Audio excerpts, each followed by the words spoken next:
D'enfants et d'adolescents reprendre le chemin de l'école. Demain, l'objectif est louable, car les écrans pénalisent le développement, notamment cérébral, des jeunes, mais il ne sera pas simple à faire respecter. Jean-Christophe Baccaria.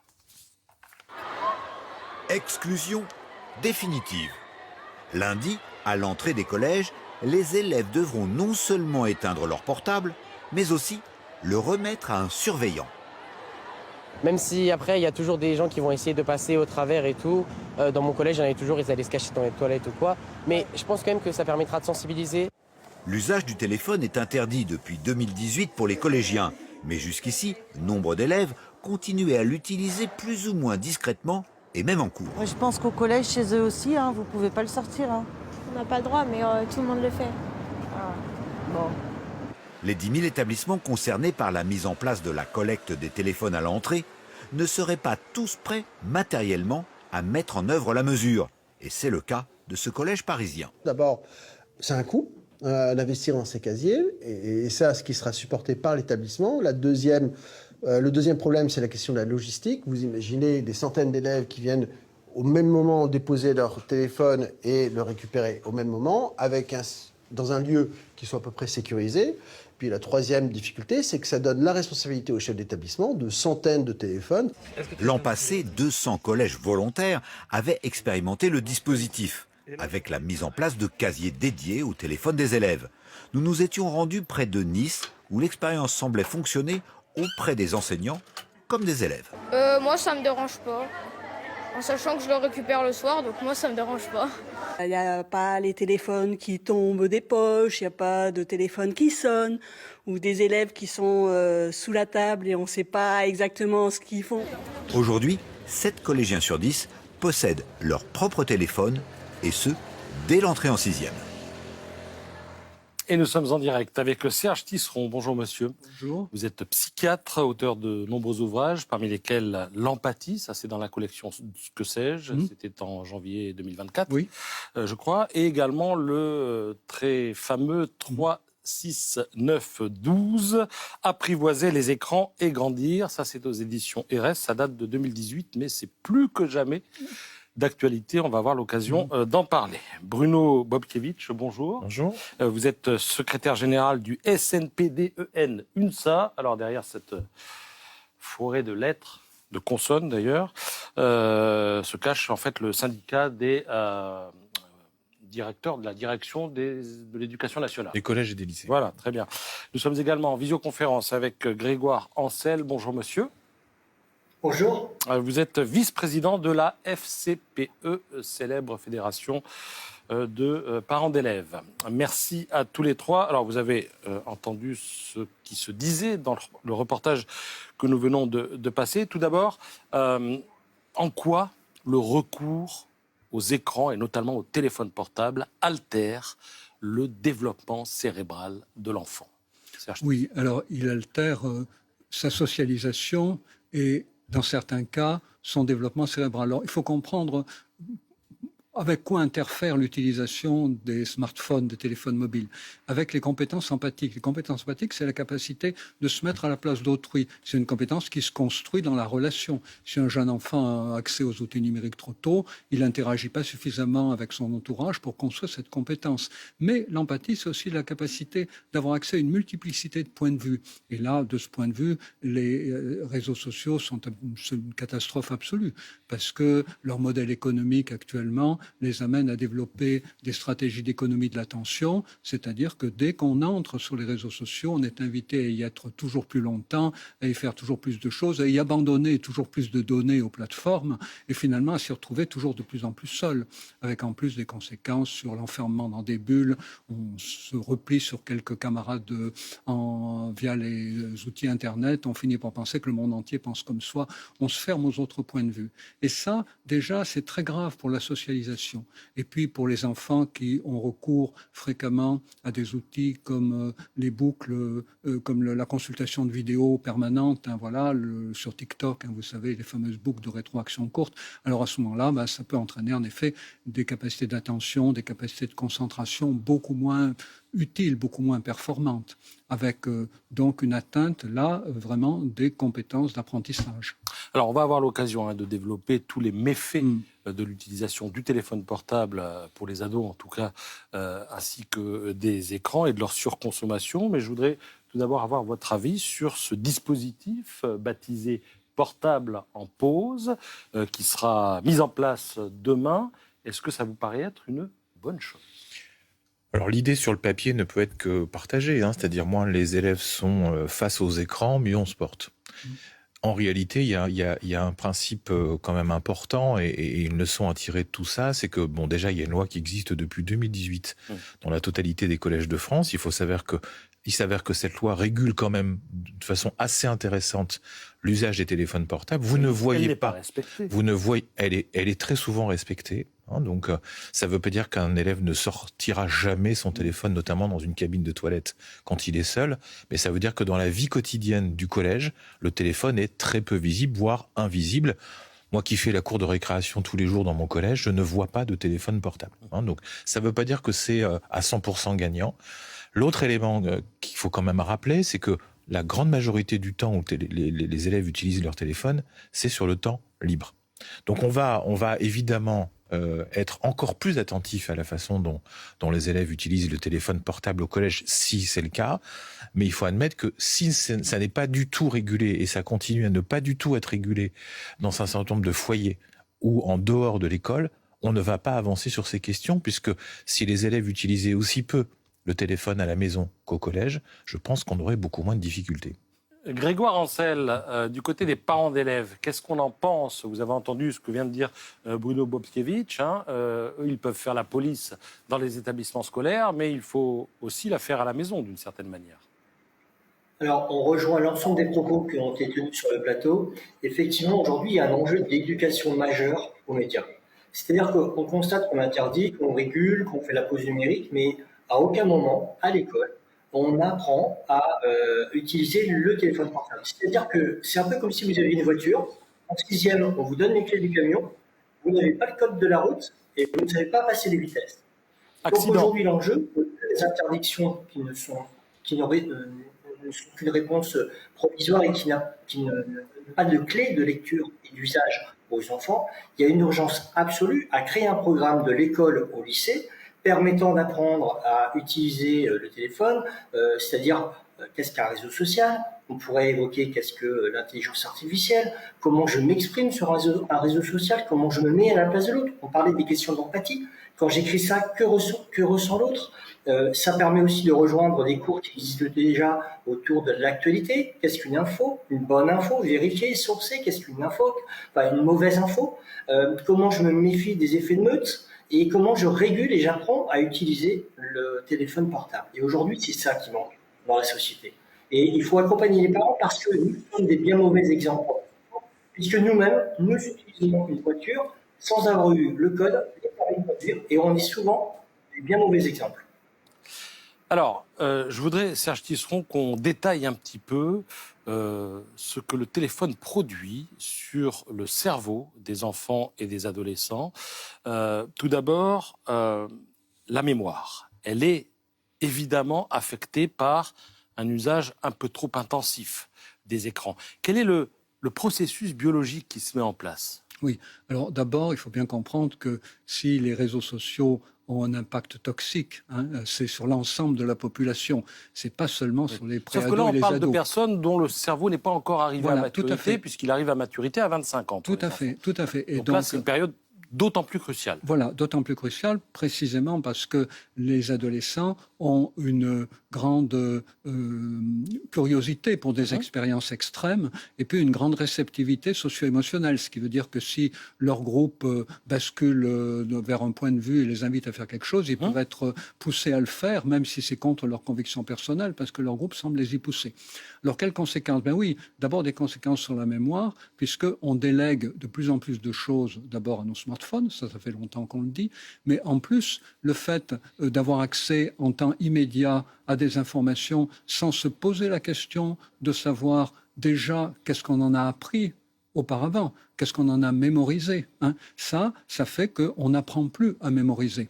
Et donc, c'est d'ailleurs pour ça, je rejoins les préoccupations du représentant des parents d'élèves, qu'il faudrait aussi que l'institution scolaire apprenne beaucoup plus aux enfants à travailler avec les technologies numériques, mais toujours en invitant les élèves à se demander qu'est-ce qu'ils pensent d'un sujet, qu'est-ce qu'ils se rappellent de quelque chose qui leur a été dit, avant d'aller consulter leur smartphone ou un autre outil numérique pour savoir ce que la machine en pense. Et le problème va être encore plus dramatique avec l'intelligence artificielle, vers laquelle tant de jeunes et d'adultes se tournent aujourd'hui. Dès qu'ils ont une question, soit qu'on la leur pose, soit qu'ils se la posent eux-mêmes, ils vont chercher la réponse sur Internet. Et la réponse arrive très vite et toute faite. Et la réponse arrive très vite et toute faite. Du coup, chacun est dissuadé, et les enfants encore plus, de chercher leur propre réponse, et chacun est dissuadé de chercher dans sa mémoire des choses qui ont pu lui être dites auparavant, qu'il aurait pu mémoriser, qui lui donnent la clé. Cette altération de la mémoire chez les enfants, chez les adolescents, est-ce que c'est quelque chose que vous avez pu constater sur la durée dans l'exercice de votre métier, Bruno Borkiewicz? C'est plutôt des professionnels comme M. Tisseron qui pourrait dire ça que nous. Nous, ce qu'on perçoit, effectivement, c'est bien sûr, mais des élèves. C'est une analyse. Ressemble-t-il à ceux d'aujourd'hui? C'est une analyse très très particulière et professionnelle qu'il faudrait avoir sur ces questions. On sent évidemment l'impact. Sur le temps, sur la concentration, sur effectivement la facilité de ces outils-là et l'appel notamment à l'intelligence artificielle pour les devoirs maison. Ça, on le perçoit notamment aussi sur la fatigabilité, dans la mesure où les élèves parfois restent connectés très tard, encore une fois, chez eux. Donc oui, il y a des impacts. Il y a effectivement certainement des impacts de concentration. Je ne suis pas capable de l'estimer très précisément, mais oui, on perçoit le fait que le numérique dans les grands usages a des impacts plutôt négatifs sur la capacité de concentration au quotidien dans la classe. Oui, avec une question qui reste d'ailleurs encore en suspens, c'est... Tout le monde est d'accord pour dire que les outils numériques réduisent le temps de sommeil et perturbent la qualité du sommeil, notamment par le fait que beaucoup d'ados dorment avec leur smartphone. Si un message à faire passer aux parents, c'est vraiment enlever le smartphone de vos enfants pendant la nuit. Et donc, du coup, les enfants consultent leur smartphone tard le soir ou même la nuit. Il y a aussi ces lumières bleues des LED qui perturbent la sécrétion de mélatonine, qui est l'hormone du sommeil. Exactement, qui perturbe les rythmes nictéméraux, donc un sommeil de moins bonne qualité. Et donc, c'est difficile de savoir si les élèves ont une moins bonne attention-concentration parce qu'ils dorment moins et que leur sommeil est moins de bonne qualité, ou bien s'il y aurait eu une atteinte directe des capacités d'attention-concentration. Donc, si vous voulez, en revanche, le remède, déjà, on le voit, c'est qu'ils ne dorment pas avec leur smartphone et qu'on limite la consommation du smartphone le soir. Alors, vous entendez ce qui se dit sur le plateau, Grégoire Ancel, d'autant qu'on voit régulièrement des témoignages d'enseignants qui disent les enfants sont fatigués, on voit visiblement qu'ils n'ont pas dormi 8 heures ni 9 heures, et effectivement, s'ils ont utilisé le portable tardivement dans leur chambre à coucher, ceci explique cela. Est-ce qu'à la FCPE, d'une certaine manière, vous avez une action de communication en direction des parents pour essayer de les alerter sur ce phénomène du portable dans la chambre tard le soir? Et l'usage en général des smartphones, parce qu'il y a beaucoup de parents qui se posent des questions à l'entrée en 6e, ça a été évoqué tout à l'heure, 7 élèves sur 10 aujourd'hui sont équipés. On organise très régulièrement des webinaires en ligne avec Internet sans crainte, qui est un partenaire de l'Éducation nationale, du ministère, et qui vient donner des clés aux parents pour arriver à réguler l'usage de ces téléphones, parce qu'effectivement, Serge Tisseron l'a évoqué tout à l'heure, ça développe l'effet sentinelle. Vous savez, l'effet sentinelle, c'est d'être toujours prêt à réagir à la moindre sollicitation. Et donc effectivement, l'enjeu, c'est d'apprendre à arriver à faire en sorte que le portable quitte la chambre, de passer quand on peut, parce que c'est pas toujours évident que les ados. On fait souvent ce que l'on peut et pas toujours ce qu'on veut, je tiens aussi à le rappeler. On essaye de donner des repères, de dire que le portable doit sortir de la chambre et être dans le salon à un endroit où potentiellement l'ado ne peut pas venir le récupérer. C'est pas toujours simple. Et puis également, ne pas hésiter à s'informer auprès des fédérations de parents comme la nôtre. Nous proposons des temps réguliers d'information, de formation, de sensibilisation pour outiller les parents. Mais je reviens à l'enjeu absolument. Et c'était à nouveau évoqué, que l'école continue d'ouvrir à l'esprit critique. Et c'est ça la clé. C'est que tant que l'école ne prendra pas à bras le corps l'ensemble de la vie numérique et de l'éducation média pleinement et entièrement sur ce registre-là, on ne saura pas éduquer des générations d'enfants qui demain seront parents. Donc il y a un enjeu crucial dès aujourd'hui. Et je fais un tout petit crochet très rapidement. La fin de l'enseignement de la technologie en 6e, qui a eu lieu il y a quelques années, a été dramatique de ce point de vue-là. Parce que les profs de techno sont des passeurs numériques essentiels dans la vie des collèges. Et donc, et en relation avec les collégiens. Ça a été une erreur vraiment fondamentale. Et donc, il faut des moyens. Et puis, sur le fait de la pause numérique au confisque, parce que c'est bien ça l'enjeu, les téléphones portables à l'entrée au collège, pour nous, les personnels de vie scolaire, ils sont plus utiles dans la cour à être avec les collégiens ou les lycéens qu'à venir prendre des portables, gérer des pochettes, redistribuer des portables à la sortie des cours et assurer la sécurité des élèves. Ce ne sont pas des agents de sécurité, ce sont des personnels éducatifs de premier plan dans la vie des établissements. Ils ont autre chose à faire que de venir accomplir ce genre de tâches matérielles qui n'apportent rien d'un point de vue éducatif. Alors, ce que vous dites rejoint ce que disait tout à l'heure Serge Tisseron, à savoir que ces personnels-là, en ayant des interactions avec les enfants, y compris dans la cour de récréation, eh bien, pendant qu'ils font ça, ils empêchent les enfants d'être avec un portable et de s'isoler. C'est bien ça. Oui, alors on vient d'insister sur l'importance de l'éducation à l'école.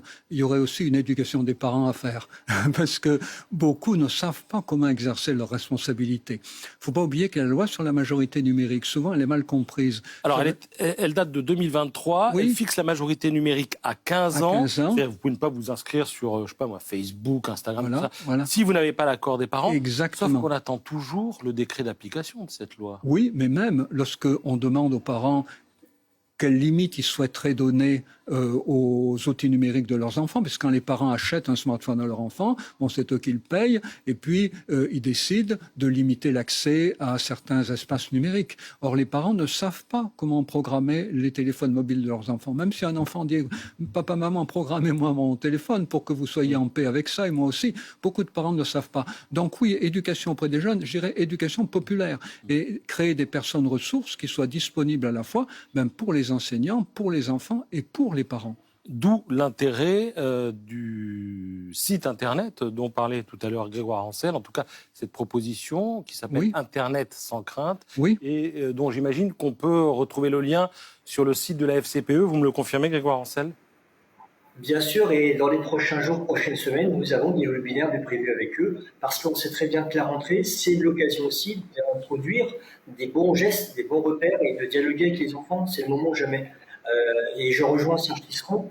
On ne fait pas toujours ce qu'on veut, on fait souvent ce qu'on veut avec les ados par rapport à ça. C'est une telle machine, une telle pression collective que c'est pas toujours évident à réguler. Donc il faut effectivement accompagner les parents au maximum pour donner les clés et éduquer et faire en sorte que tout le monde ait les codes de la route et le permis de conduire. Alors continuons à dire un peu de mal du téléphone portable et des écrans. On en dira peut-être d'ailleurs du bien et puis on en viendra aux recettes signées Serge Tisseron parce qu'elles sont assez efficaces. On parlait donc de cette surutilisation des téléphones portables dans le contexte de l'école ou même parfois en dehors. C'est aussi source de stress et d'anxiété. C'est-à-dire quand on est sur les réseaux sociaux, qu'est-ce qu'on fait ? On se compare, on publie des choses, on attend des likes, on attend des j'adore, on attend des applaudissements. Et si ça ne vient pas, si ça ne vient pas, on recommence et on se déprime parce que ça ne vient pas. Et ça rejoint un problème quand même dont on sous-estime aujourd'hui l'importance, c'est qu'un enfant va d'autant plus essayer de se valoriser sur les réseaux sociaux qu'il ne se sent pas valorisé dans sa vie familiale, dans sa vie scolaire. Alors à tort ou à raison, hein. Ça dépend des exigences des enfants, ça dépend des interactions par enfant. Mais en tout cas, si un enfant est heureux dans sa vie quotidienne avec ses parents, avec ses frères et sœurs, avec ses copains, il ne va pas jouer le jeu d'une surexposition permanente de lui-même sur les réseaux sociaux. Donc, si vous voulez, la prévention de la surexposition sur les réseaux sociaux, elle commence par le fait que l'institution scolaire et les familles changent de point de vue sur l'enfant et plutôt que de lui interdire et de lui dire « tu es insuffisant », eh bien, que l'institution scolaire et les parents gratifient l'enfant dans tout ce qu'il réussit. Parce qu'on en parlait tout à l'heure avec monsieur, les exercices proposés par un enseignant ne sont pas facilement faisables de la même façon par tous les élèves d'une classe.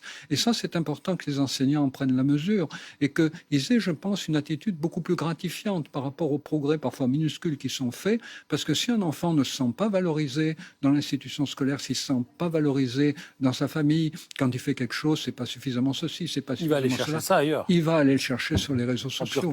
Voilà. Donc, vous voyez, là, on contourne le problème, mais c'est très important parce que plusieurs recherches l'ont montré. Encore une fois, les enfants qui cherchent à survaloriser avec tous les risques que vous évoquez, qui sont bien réels, c'est ceux qui ne se sentent pas suffisamment valorisés dans leur vie concrète.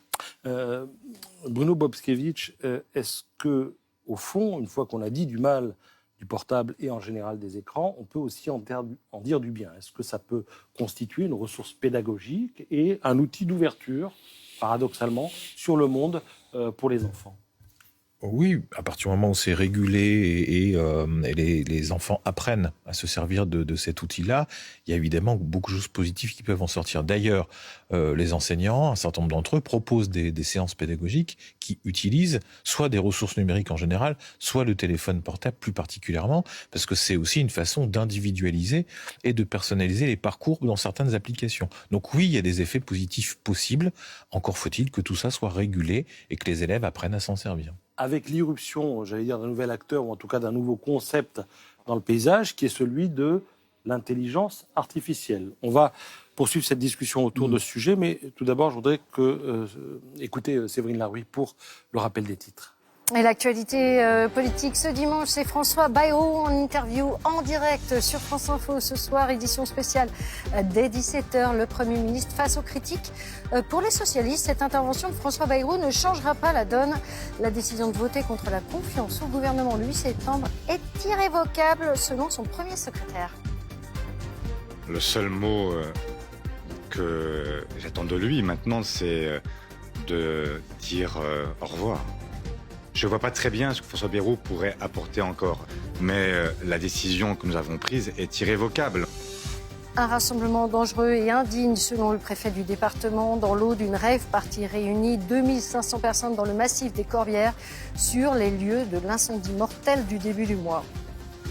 L'actrice américaine Susan Sarandon, des artistes, des médecins et la militante suédoise Greta Thunberg se mobilisent pour briser le blocus de Gaza. Une nouvelle flottille chargée d'aide humanitaire s'apprête à lever l'ancre. Départ de plusieurs ports, dont Barcelone. L'objectif, ouvrir un corridor humanitaire. Cette histoire, c'est aussi l'histoire d'opérations mondiales, à propos de comment les gens se mobilisent quand les gouvernements échouent à le faire. Des intempéries vont traverser la France dès 15h. 8 départements vont être placés en vigilance orange pour orage et ou pluie inondation tout au long de la journée. La Nièvre, le Puy-de-Dôme, l'Allier, la Saône-et-Loire, la Côte-d'Or, la Lozère, l'Ardèche et le Gard sont concernés. Voilà pour l'essentiel. Patrice, place à vous désormais, à vos invités. Merci Séverine, à tout à l'heure pour un journal complet. On parlait des écrans portables, écrans d'ordinateur. À la veille de cette rentrée, ils vont être mis en pause dans les établissements scolaires. Et on évoquait l'intelligence artificielle. Là, c'est un défi supplémentaire pour vous, enseignants et chefs d'établissement. Oui, c'est aussi aujourd'hui vécu plutôt comme une problématique à surmonter, puisque c'est vrai qu'aujourd'hui l'intelligence artificielle permet en quelques secondes à un élève d'avoir une réponse très développée, très détaillée et parfois de bonne qualité à des sujets complexes. Donc on voit le développement de fraude, notamment à travers cet usage-là, et qui fait qu'aujourd'hui un certain nombre d'enseignants ne donnent plus de devoirs maison ou sont très très attentifs à la façon dont ils posent les questions, parce que on a des productions qui sont de moins en moins personnelles. Donc à ce stade, et c'est quelque chose qui va évoluer, mais l'intelligence artificielle est vécue comme une difficulté majeure au sein de l'éducation nationale. Bopé, je l'ai vu avec mes enfants, avant de demander les devoirs même importants, notés à la maison, et de moins en moins finalement de devoirs sur table surveillés à l'école. J'ai l'impression qu'on va revenir un petit peu à cela et que c'était pas forcément mauvais. Je ne sais pas ce que vous en pensez, Grégoire Ancel, mais c'est peut-être mieux pour les enfants, non ? Ah, tout à fait. C'est-à-dire que déjà on sait très bien que la question des devoirs à la maison, c'est une source d'inégalité. Parce qu'en fonction de votre cadre familial, vous avez plus ou moins de facilité à pouvoir faire le le travail demandé. Et donc tout ce qui va être fait en classe dans des conditions parfaitement calibrées, surveillées, qui vont permettre l'évaluation, qui peut avoir beaucoup de formes, rappelons-le, va être de nature à s'assurer que les élèves sont en situation d'apprentissage et de restitution d'apprentissage qui ne soit pas biaisé. J'ai en mémoire un témoignage d'un enseignant qui me disait que l'autre jour, il avait demandé à des élèves un exposé sur l'atome à des collégiens et que l'exposé qui avait été rendu était du niveau d'un étudiant de licence. Parce que la question posée sur ChatGPT par le collégien n'avait pas été bien posée et que la réponse était largement au-delà des attentes.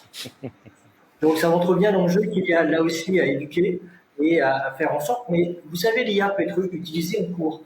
C'est-à-dire demander aux élèves de travailler sur l'IA, voir ce qu'elle a répondu en cours, critiquer le contenu et dire à l'élève, est-ce que ce qu'on a répondu là est pertinent? Avec tes connaissances, qu'est-ce que tu peux dire de la réponse qui est formulée là?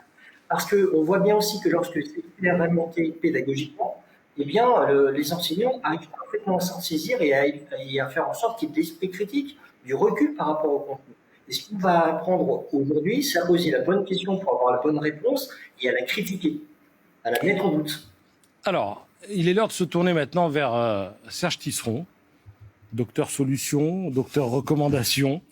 Parlons de cette règle 3, 6, 9, 12. Est-ce que vous pouvez, pour la millième fois peut-être, la détailler, parce que ça ne sera jamais trop. Oui, si vous permettez, je vais déjà dire un mot sur l'IA. Alors allez-y, et après on fait 3, 6, 9, 12. Voilà, je crois que un des problèmes cruciaux qui va se poser maintenant à l'éducation nationale, c'est de permettre aux enfants de favoriser le travail collectif des enfants.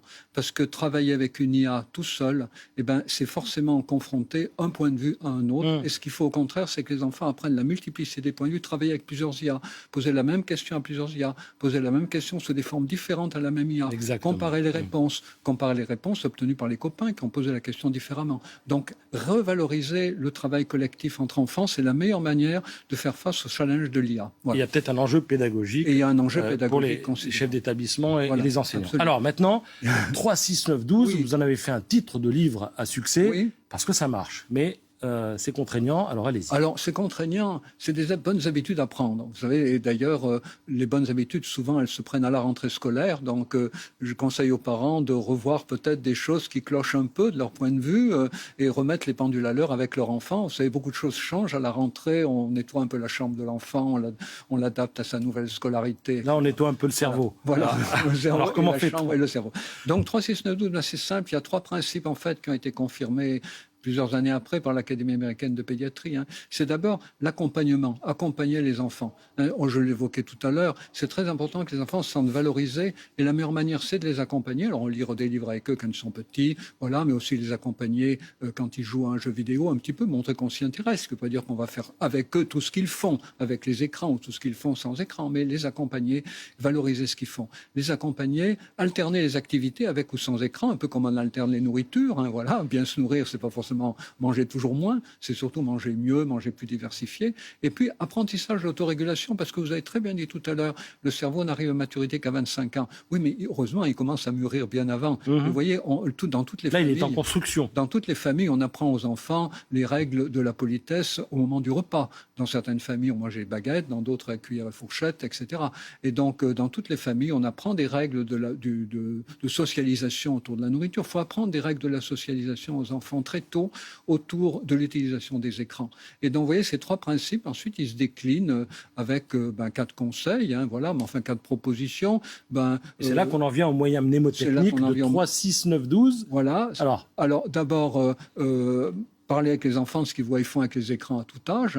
Et à 3 ans, jouer, parler, bouger et arrêter la télé ou arrêter les écrans, valoriser les activités sportives.